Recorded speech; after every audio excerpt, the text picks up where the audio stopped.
Well, good morning and welcome once again to Elevenses. I'm Kevin Williams of Survival Skills Rider Training, and this is my regular webcast going out on Wednesdays and Sundays. Today is Wednesday, it's 26th of July, so almost the end of the second month of summer, and it's show number 354.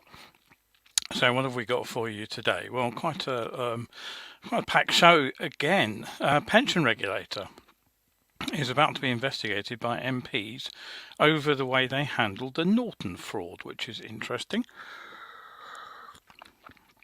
If you live in Hackney, or even if you don't live in Hackney, it's the last chance to make yourself heard in the parking charge debacle. Sadly, an army veteran has died in a 200-mile-per-hour runway record attempt. And we'll have a look at a claim that powered two-wheelers are 5 times more dangerous than e-step scooters. Plus another revolutionary new bike jacket hits the market, or maybe it isn't so revolutionary after all. A 600 supersport bike has been brought back by QJMotor. And finally, we'll have a look at what happens when motorcycles run wide on popular biking roads. Fairly terrifying story there. Now, don't forget, if you've got a question, anything you want to ask, do drop me a line. I'm more than happy to get back to you online as I possibly can. If I can't do it online, it will be at the end of the show. And Christine has looked in as well, so that's nice to see you, Christine. Thank you for appearing. So all right, a bit quiet otherwise at the moment, not got too many people online, but anyway, let's crack on with the news now. What have we got for you today? Well, the first story, as I mentioned, is the pension fraud. Now, we all know about this. This is the Stuart Garner affair. We've pretty much done the rounds of this one over the last few months, and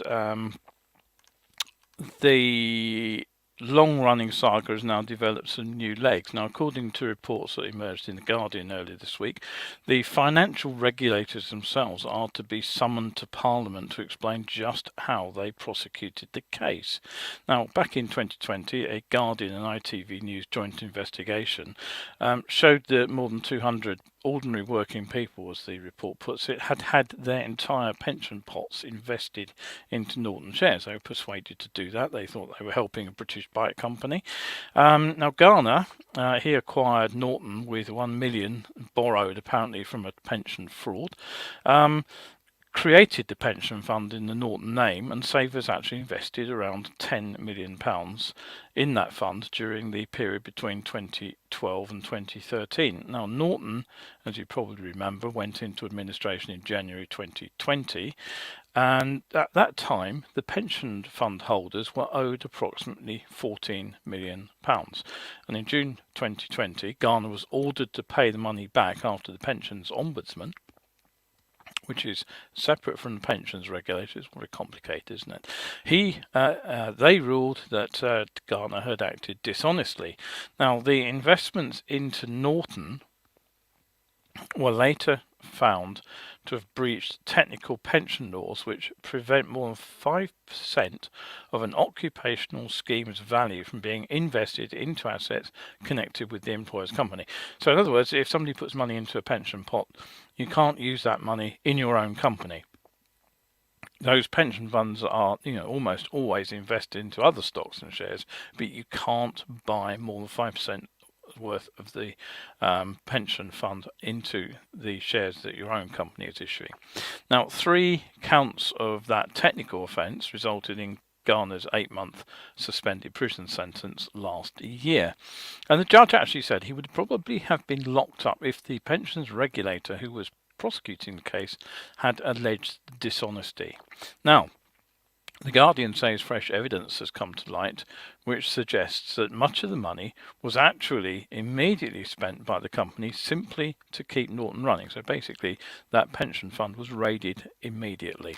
The Guardian article continues, quotes, between August 2012 and May 2013, the period when pension money began coming into Norton, company bank statements show about 5 million in pension cash going straight into the motorcycle firm, accounting for 66% of all the cash that went into the business at that time. Of those cash receipts, the bank statements appear to show 2.3 million went to the company behind the original pensions liberation scam that raised the 10 million investment for Norton. More than £300,000 was transferred to a business called Alpha Cash, which appears to be a cryptocurrency trading website. A further 12,000 in cash was drawn from ATMs during this period, whilst there were payments to Manchester United's ticket office. In that same financial year, Garner also took a £40,000 loan out of Norton. Now, whether these new allegations could result in fresh charges is unclear, but the Parliamentary Committee's remit will be to, quote, look at the lessons that can be learned from this experience to ensure the right regulatory arrangements are in place, both to protect pension rights better and ensure compensation is paid promptly when things go wrong. That last statement is quite an important one there, because right now victims of the pension fraud are still waiting to be repaid their investment decade on, though the Fraud Compensation Fund has now said they will actually compensate investors, but only by the amount that was originally put into the Norton funds, which of course is well short of what everybody thought those investments would now be worth. So if you have an hour and a bit to spare, the Guardian have a podcast which actually explains the whole sorry story. So let me just pop that up in the comments for you, and you can watch those or not at your leisure. All right, okay, Kevin's looked in. Good morning, Kevin. Nice to see you. Right, so I have another link for you here as well, which I'll just pop up while I've got that particular dialog box open. So there it is. This is about the London Borough of Hackney yet again. Now, they have issued notice of a final statutory consultation on their plans to impose new motorcycle parking charges and what are actually outright bans on parking motorcycles over much of the council's area. Now, this follows what's called a call-in. I've not heard that term before, but it was by the Hackney Council scrutiny of the council's decision. Now, the call-in was a cross-party endeavour brought forward by a coalition of Green and Conservative councillors. And just to remind you what the impact on power two-wheeler parking will be as a result of Hackney's proposals, how much those charges are. This is what it says. I mean, at the moment it will be £10 for all-day commuter parking in solo motorcycle bays. Now, currently the only bays that allow parking by people on a daily basis are to be found around Old Street area. So basically all commuter parking is actually banned in the rest of the borough. The only people who can use the parking bays are residents who buy a permit. Charging motorcycles and scooters the same as cars for residents and business parking permits. That's the other issue at a question here. Right now, residents pay up to £596 a year, business permits up to £1,560, and this will rise to £843 and £1,800 by 2027. Along with these proposals, it's also revealed now that residents of car-free developments will also be banned from parking a motorcycle. And of course, the other thing, which incidentally the Save London Motorcycling account doesn't actually tell us, is that there is no exemption for electric motorcycles or scooters anywhere under these proposals. So they are swinging bans on parking motorcycles in the borough. Basically, Hackney don't want bikes in their borough, whatever flavour they might be. Now, the committee heard from councillors and campaigners that the charges were not proportionate. They heard that there was no suitable monitoring of the impact of those charges on those with protected characteristics, which include disabled residents and members of the BAME community who are overrepresented amongst delivery riders. But nevertheless, the Labour majority councillors on that scrutiny committee voted to take no further action. So basically, the Labour group on this council want everything to go ahead, and they simply aren't listening to anything else. Now, a Save London Motorcycling spokesperson said, quote, "We, alongside thousands of others, do not accept this result. The Council has a responsibility to make policy that is evidence-based and to monitor the impact of their policies on those who will be affected most. In this, some of the lowest paid workers and most vulnerable Hackney residents will suffer hardship as a direct result.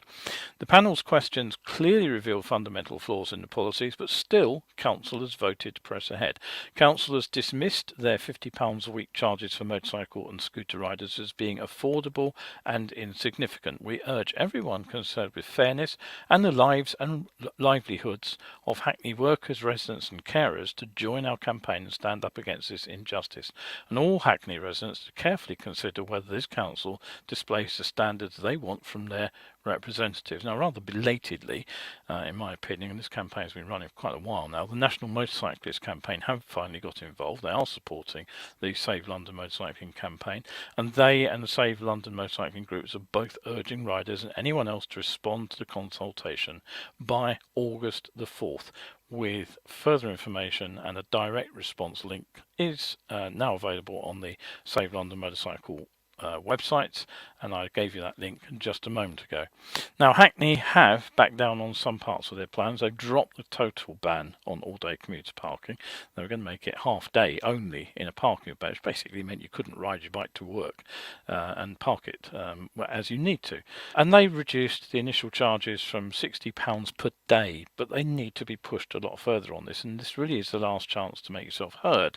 And as I've said repeatedly, I know many riders out there in the sticks think this doesn't matter because it's London, it doesn't affect them. But it very much does, because it sets a precedent, and that will sooner or later be followed by other councils and potentially the council where you live.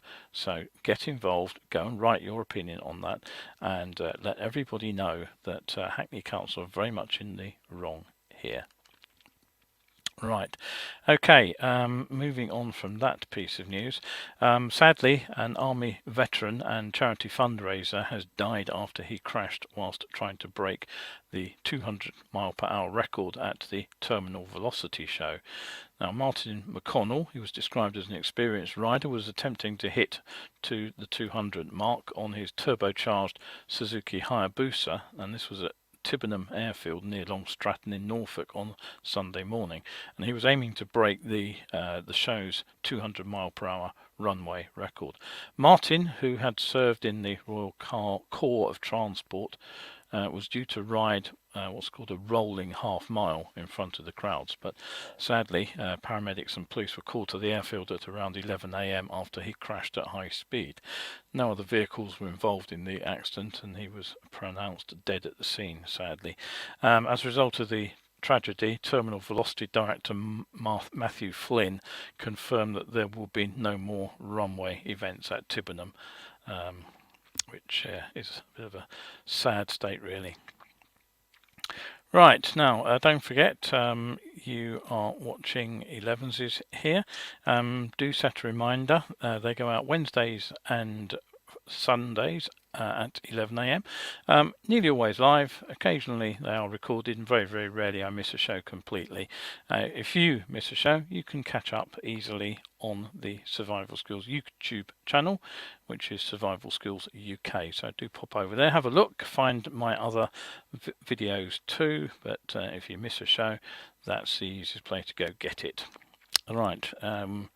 Kevin says he will use the link to opposition to the Hackney proposals. Absolutely, thank you very much for that, Kevin. I'm sure everybody living in Hackney will certainly be pleased to hear that.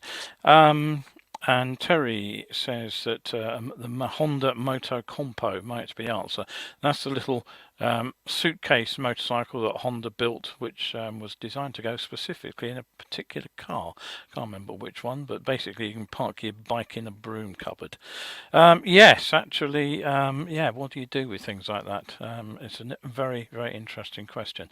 You may remember that the other day I featured a story about Japanese youngsters commuting to work in wheelchairs to get round e-bike regulations. It was quite an interesting story. Maybe people will be parking their e-bikes, their electric scooters, replace those and use wheelchairs. Right, okay, so Honda City, Terry says, was the car. Thank you for that, Terry. Right, okay, so anyway, on with the show. Now, it's a while since I talked about e-step scooters, but a couple of pieces of information came my way recently. Here's the first, and almost certainly a source of some of the confusion over just what you can do with e-bikes is the regulations involved. Let's have a quick look at this particular chart. Now, if I can just zoom in on the top of it, you can see that it says legal status of scooters, and you can see that there are some legal issues there. And as you scroll down the chart, you see just how inconsistent the rules and regulations are. Red bits obviously you can't do, green bits you can, yellow bits are question marks on it. If we scroll down to the UK, you'll see that there are some green bits, there are some red bits, but none of them actually match up. They're all completely different. So, you know, if that's the regulations across Europe and the UK, which of course is no longer part of the EU, but there you have some of the source of the confusion. And the weird thing is, of course, that this lack of commonality across the bloc is across a bloc which aims to have harmony on road rules. You can drive your car or ride your bike across an internal EU border, and you don't have to think about issues like vehicle insurance. But if you happen to be, you know, riding your e-step scooter across the border, you will have to be aware of the differences. Now, the majority of countries don't impose any special regulations on driving licenses, but the UK, of course, is an exception for that. You need at least a provisional license here. E-scooter riders are obliged to have legal liability insurance in Denmark, France, and the UK. Excuse me. I've got cat hair up my nose or something. But riders don't need to have insurance anywhere else, so it's a real muddle. And here's the second area of concern. Oh, that's not the right photo. Where's the one I wanted gone? Oh, I've lost it. Oh no, there was no photo for it. I don't know why I've got the photo. So there was a photo. There isn't a photo. This is the UK Department of Transport warning e-scooter riders that they are one of the most vulnerable groups of transportation users, and they go on to point out that just like most cyclists and cyclists, of course, they're not protected by a vehicle body, and they tend to be harder to see on the road. So e-scooter riders, like cyclists and motorcyclists, are particularly susceptible to collisions and then injury if they do have a crash. Now, in Britain, the stats show that there were 1,349 collisions involving e-scooters last year, and that's up from 978 in the previous year, both years ending in June. Now, over the same period, 12 people were killed in e-scooter collisions, 11 of whom were actually on the e-scooter at the time. In France, 24 people died in e-scooter accidents, including one death in Paris in 2021, which promptly banned them. And in Germany, 5 e-scooter riders died in 2020. But what are the risks compared with the other forms of transport I just mentioned? Now, according to a risk assessment report by the Organisation for Economic Cooperation and Development, the OECD, there is no difference in the fatality risk between e-scooters and bicycles. And they say your chances of ending up in emergency ward are also the same, regardless of which set of two wheels you prefer. What they found was no real surprise. 80% of the deaths of cyclists and e-scooter riders result from crashes with heavier vehicles. In case you're wondering, the OECD is an intergovernmental organisation with 38 member countries based in Paris. But once again, what their report shows is you have to be careful accepting at face value what a report tells you, because the same OECD report also says that the risk of rider death per trip on motorcycles or mopeds is 5 times higher than that for e-scooters. Now, most people will simply read that as motorcycles being 5 times more risky than a bicycle or an e-step scooter, unless you spot that pesky little word trip, because I've only got limited data, but TfL's figures suggest that the average trip data for the e-step scooters in the TfL area was just 2.5 kilometres or 1.5 miles. There is some evidence from other trial areas that average trips are a bit longer, maybe even up to 4 miles. Meanwhile, the National Travel Survey suggests the average motorcycle trip is just over 11 miles. So, in other words, riders on motorcycles and mopeds go further than riders on step scooters. So if you count trips, yes, motorcycles are more dangerous, but if you look at miles travelled, then the figures look much, much more level to me. Right, okay, so anything else I was going to say? I was just going to put another banner up, wasn't I? This was the one I was going to put up. Yes, so yes, be a supporter. Buy me a cuppa, get a shout out. I'm going to start doing that in the next show, which starts in August. You will help me keep the shows coming, and you'll also get access to hundreds of better riding articles. So go over to my coffee page there and drop me a cuppa and take advantage of all those hundreds and hundreds and hundreds of better biking articles I've been writing over the last few decades. They're all there, and you'll be able to access them for the cost of a cuppa. Right, so now where do I get my news items, you may be wondering. Well, they arrived through several feeds, and just a day or two ago I got a new press release popping up which promised to revolutionise riding safety and style by introducing what was described as the ultimate motorbike jacket. So naturally, of course, I had to take a look at this to find out what it was all about. Well, apparently, to ensure safety on every journey, the ultimate motorbike jacket is revolutionary. It blends cutting-edge technology with timeless style, providing riders with unmatched protection and comfort. It sets new industry standards for safety, which makes it a game changer in motorcycle gear, and it's said to be crafted with the finest materials, including high-grade leather, advanced synthetic textiles, and boasts exceptional durability and abrasion resistance, and it's engineered with weather-resistant coatings and has removable thermal liner. And just to finish off, it's also equipped with CE approved armor inserts on shoulders, elbows and back.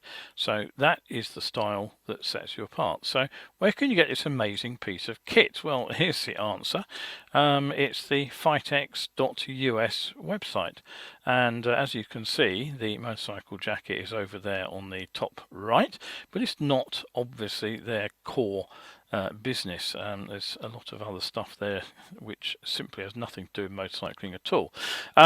So the next thing was I went to look to see who made it, and the manufacturer is apparently a leading innovator in motorcycle gear, and they are called Wembley Sports. So I took a look to see if I could find them on Google, particularly given that Wembley is only a mile or two away from here, and oddly enough I couldn't find them.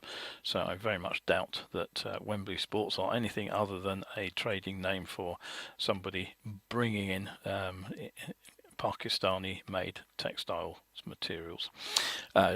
Anyway, so there we are. We do have some an interesting motorcycle today, so let's have a quick look at that. This is the news. Well, fashion's changed. The demise of the Japanese Supersport 600 class was actually something that really surprised me. You know, they first appeared in the 80s. You probably remember CBR 600 Jelly Mold Honda. Kawasaki soon brought their own version out. There was the GSX R600. And Yamaha, of course, came out with their R6 fairly quickly. So it wasn't long before the 600 class, you know, sort of basically was the most popular class in Europe, in the US. They sold like hotcakes. Even Triumph got in on the act, of course, with their TT600. But it went almost overnight from being top sellers to fossils, basically. The bottom fell out of the market. Now, what happened to change our taste in biking's never really been fully explained, but it wasn't just emission regs that killed them off. People just stopped buying them. So right now, if you want a road legal across the frame 4-cylinder with a sporty riding position here in the UK, Suzuki, Honda and Yamaha won't help you.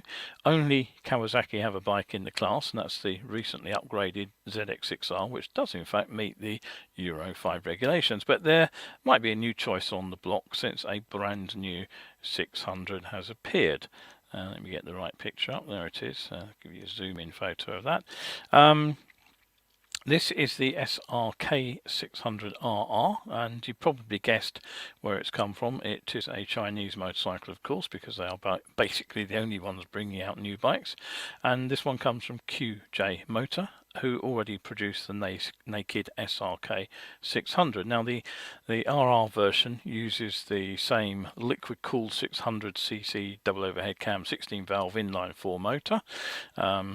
But the power output is distinctly 1980s CB600F rather than 2020 CBR 600RR. It produces just 81 horsepower, 60 kilowatts at 11,000 RPM and 51 newton meters or 38 pounds-feet of torque. Now, many people still struggle with the idea of a Chinese bike, but given some European branding, they're often more acceptable.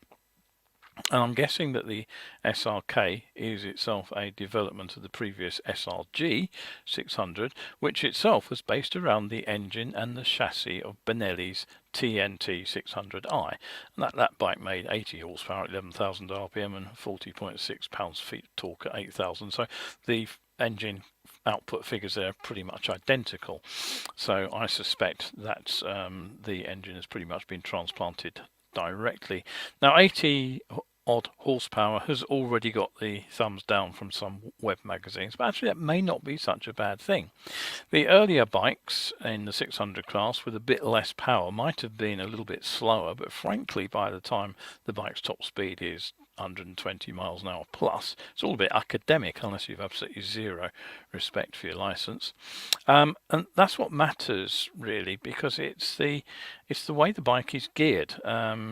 It's the thrust at the back wheel that you get and the tractability of the motor. And undeniably, one of the things that happened to the 600 class was they got peakier and peakier. They got faster, but they got more difficult to ride because the torque, something I've been talking about in some my 60-second science series, rather than being sort of flatly spread, was actually all up at the top end. So, and in any case, you know, there's a limit to how much acceleration any motorcycle can achieve. You can't accelerate faster than the wheelie. Think about it.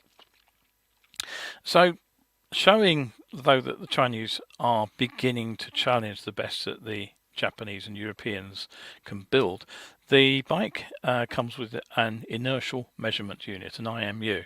It's actually a first on a QJMotor machine. Now, the function of this device is it ties together rider aids such as traction control and wheelie control, which is apparently offered by the Bosch motorcycle stability control system, and of course it links into the now mandatory ABS. You get that on the twin front 320mm disc and the single 260mm rear. That is a Bosch system, I believe, too. The suspension package is not exactly budget. It's upside down forks from KYB, and the same company provides the side mounted monoshock at the rear. The seat's fairly accessible, 800mm, 31.4 inches, but it's not exactly lightweight at 225 kilograms, so they could probably have shaved a bit of weight off if they'd wanted to. But you do get full LED lighting and a decent 6.4 litre tank. Now, the earlier bike got keyless ignition, you probably get that too, and a 5-inch TFT dashboard. That seems to be pretty much standard across the bikes these days, so I would imagine that's probably not changed. No word on price, no word on whether it will come to Europe. If it does, and the price could be kept attractive, it might attract a few punters, and if it appears as a Benelli, then it may be even more attractive to riders looking for a reasonably inexpensive 600 machine. So there we go. Right, all right, so let's move on to the final part of the show here. This is the in-depth section where I go and have a look at something to do with biking. Now, just a few days ago, I saw a sequence of photographs. Now, let's put them up and run through them. This is the first. I think you can work out what's about to happen.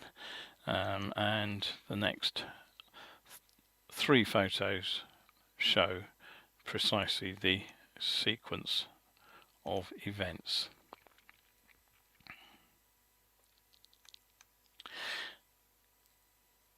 So, a bit of a disaster there, basically. Now, it happened that the US rider coach Brett Tax saw them too, and this is what he said, and this is a direct quote from Brett. "I hear riders commonly complain about cages, but never other motorcyclists. Based on volume alone, the odds are, if we have a problem in traffic, it will be with a 4-wheel vehicle. However, I worry more about oncoming motorcycles on the street, unpaved roads and trails, more than cars. Only side-by-sides worry me more than oncoming motorcycles." Now, my thoughts on this. Many riders believe that when they hear about a head-on collision on the corner, it will inevitably be the other road user at fault, and that was backed up by some of the responses. Despite what Brett had already said, there were still suggestions that, in fact, when there is a head-on collision on a corner, it's the driver who runs wide into the biker. Now, the crash stats, certainly from the UK and from what I know about the US too, and New Zealand, they say otherwise, that when there is a head-on collision between a car and a bike, it is usually the rider who is running out of road, not the car driver, and it's the rider who takes the car out in the corner.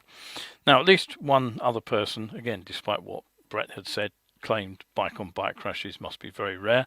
But as Brett says, if you're on a popular biking road, it's likely you'll encounter a lot of other bikes coming the other way. And then, of course, the risks go up accordingly. Head-ons between bikes really aren't that rare. I get a notice of them with surprising regularity through my bike feed. So let's have a look at that photo again. Let's just zoom in on it. Some people will no doubt criticise the rider's body position on that bike, and certainly that was immediately picked up by a number of people on the forum thread. But the fact is that this sort of sit up and push the bike down technique is known as counterweighting, and it's actually very effective at getting a motorcycle to change direction quickly. Because it's actually the angle of attack of the tyres that determines the tightness of the radius of the turn, rather than the lean angle of bike and rider. So if you can get the bike leaning over more, and you can do that by pushing your body weight the kind of the wrong way, then the bike will actually turn tighter at the same speed. And of course, you also speed up the rate of roll. If you push the bike down underneath you by moving your body the other way, you're using it as a sort of counterbalance, and so the bike will actually achieve the lean angle you want more quickly. And this is exactly how I teach riders to make tight turns and to speed up a change of direction if they need to in an emergency. But there is a trade-off to this, of course, and it is ground clearance. Now, having said that, most motorcycles now go over to quite ridiculous lean angles before anything decks. Cruisers are a bit of an exception to this, but generally speaking, most motorcycles, touring bikes and sports bikes certainly, will get a long way over before anything goes down, and usually first thing that goes down is the foot peg, and the foot peg will fold up, so even when you've got the foot peg down, there's usually a bit of lean angle left. So having a look at the photo, it's not obvious if anything is decked out, but I can't see any sparks, so I think there's probably a little bit of lean angle left. So I don't think that's what forces the rider wide, and indeed even a bit of more aggressive countersteering might have helped him steer clear at this moment. Now, retrospectively, of course, it's easy to say that the rider on the tour should have gone more slowly, and that, of course, is one answer to this kind of mistake, to build in a more comfortable margin for error that allows us to tighten our line without needing to use the hopefully empty space on the other side of the centre line. But the fact is, every one of us is going to misjudge a corner at some point. I have done it. Hold my hand up here. And I have run onto the wrong side of the centre line. I've been lucky. I've got away with it. But the lesson is, go in next time a bit more gently with a bit more lean angle in hand and be ready to take some evasive action. But let's have a look at the angle of the cruiser that's coming the other way too. Look at the angle.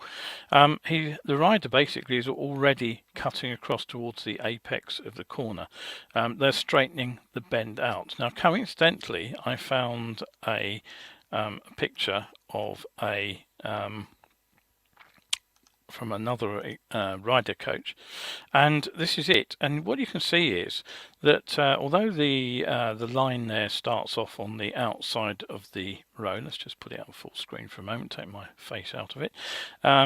This is what the advanced riders tend to call position 1. The reason that he was encouraging riders to stay out there was to improve a sight line around the corner. And then, as you can see, what he was saying was, as you enter the bend, what you do is you actually cut across the corner to help straighten the bend out, to ease the angle of the bend. Now, that's all very well, but what I would say is that when we do this, when we sort of cut into the corner a bit too early, we start to take away our clearance to vehicles that are coming the other way. Now, they may just be big vehicles taking up a lot of space. Combine harvester immediately springs to mind, of course, but we can meet, as the rider has done here, somebody who is actually running wide in the corner and across into our line. So what I would say is that we genuinely need to hold a line which stays on the outside of the bend. So rather than coming in here and cutting into the corner, where we actually position ourselves is right out by the edge of the road, all the way round. We stay on this line. We've done all the hard work getting into position, but then we stay there, and we stay there until we're somewhere around this part of the bend here, because at this part of the bend we can actually see exactly what is coming the other way. And then around here, then we can choose whether or not we're going to straighten the line out. But here, if you look where that line is drawn and you look at the line of sight, you can't see through the corner. So that rider is committing into the turn when their line of sight out of the turn is actually blocked. So that is how I wouldn't do it. Now, it's easy to criticise riders making mistakes in corners, but honestly, if we aim to stay clear on bends like this, it gives us a better chance of avoiding somebody else's mistake. Now, this is this wide line all the way around till you get the view is called the point and squirt line. That's what I call it anyway. It takes a bit of practice to follow the outside edge of the bend, because we all want to come away from the outside edge, but yeah, we can do it. Now, it's possible that if the cruiser rider had stayed on the outside of the corner, they might have avoided the collision altogether. Even here, it's possible that the rider could have avoided the collision with some aggressive counter steering to steer the bike away from the impact. But it looks very much like the rider's fingers are actually over the front brake, and I suspect what happened here, you can see he's also got his fingers over the clutch. I suspect both riders braked hard, and that would have picked the bike up and sent them into a collision. Is there anything else that could have been done? Well, you've heard me probably talk about perceptual countermeasures. These are the markings that are used on some roads to help avoid riders getting themselves offline and finding themselves on a line which actually makes for a better, less risky line round the corner. Now, I know those are being trialled in Australia, they're being trialled in New Zealand, they're also now being trialled in Scotland, and the idea is that they channel the rider onto a safer line. Any other points? Well, have a look at the riders in the on the cruiser. I wouldn't say either of them are dressed for the ride. They both appear to be wearing t-shirts and they've got bare arms. At least they do have helmets on. What can I say about that? Well, you know, do you dress for the ride or do you dress for the slide? Your choice. But it's all very well ambling along, thinking I'm not going to fall off so I don't need to. But as the photo shows, we're sometimes victims of somebody else's mistake. And the other point I'll make is that pillion passengers very often come off worse in this kind of crash. You can see why in this picture. The rider's pretty much gone down low side on the bike, but the impact has catapulted the passenger off the bike.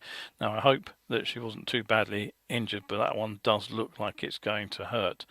And I couldn't help but notice either that if you go back to the original photograph, which hopefully I can find here, yes, there it is, to get them in the right order, you'll notice that the rider there is wearing yellow bib. Now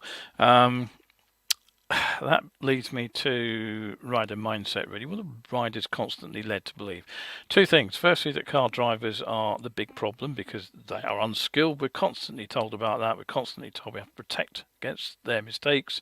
We're constantly told that motorcyclists are more skilled and we're actually victims of other road users' errors. This not my error mindset means there's little emphasis on riders going out and looking for the skills, on one hand, equip them to avoid creating a situation like this for themselves, and secondly, there's little emphasis on developing the skills to evade situations like this, to get out of trouble if we find ourselves in it. And Brett Tax actually says much the same. He says, quote, teaching an on-street riding course for 11 years to trained, experienced riders and basic rider coaches has left me jaded in my faith of the average rider.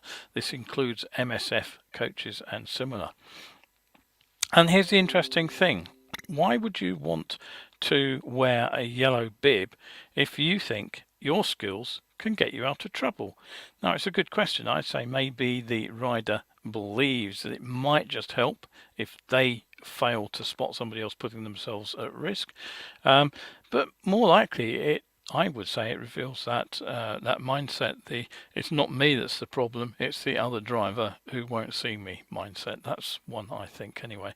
But as you can see, on this particular occasion, it's not helped at all. So time to rethink that yellow bib mindset completely, in my opinion.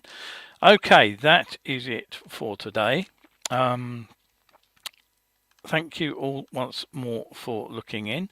I've got one comment here who says, from Kevin, who says, ouch. Yes, that's exactly what I thought. So thank you again. Final bit of news before I go off.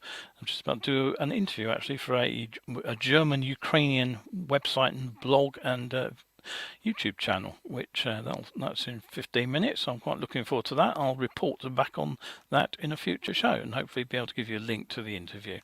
Right, so if you are out there today, of course, do stay shiny side up. Do make sure that if you are out there on the road, you are avoiding running wide in corners and into oncoming vehicles, because it isn't a nice experience. Right, thank you very much again for looking in, and hope to see you on the next show.